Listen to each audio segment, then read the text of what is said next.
Greetings! Today I'd like to speak to you about the new and important developments concerning the EN 388 standard.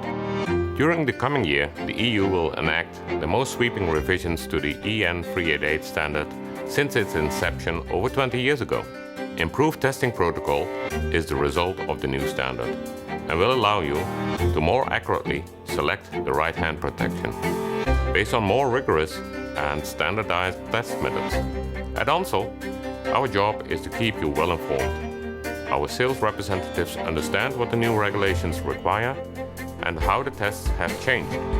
You can rely on us to keep your workforce well protected and ensure your teams have the right glove for the right job. And I can report that Ansell is well ahead. Product development teams are working diligently to expedite the compliance of Ansell's EN 388 styles. It's our goal to make this complicated regulatory initiative remarkably easy for you. Thank you.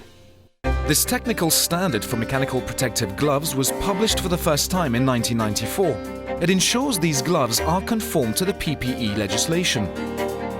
Until today, no significant change has been made. However, during these last 20 years, gloves have gone through a serious evolution with new innovations in materials and coatings. The standard needed clarification in the market, and there was a call to action to unify all gloves to a common testing methodology. In some of the test techniques we have changed some things. For example, for the abrasion resistance, the main difference is the abradant. In the past we had an abradant where the product quality could not be assured from the manufacturer that was delivering the abradant. The new Klingspor abrasive paper will provide more reliable and consistent test scores.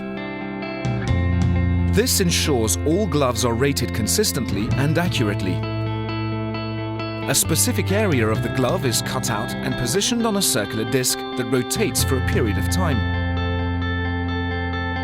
The performance level is recorded by the number of cycles indicated on a scale from 1 to 4.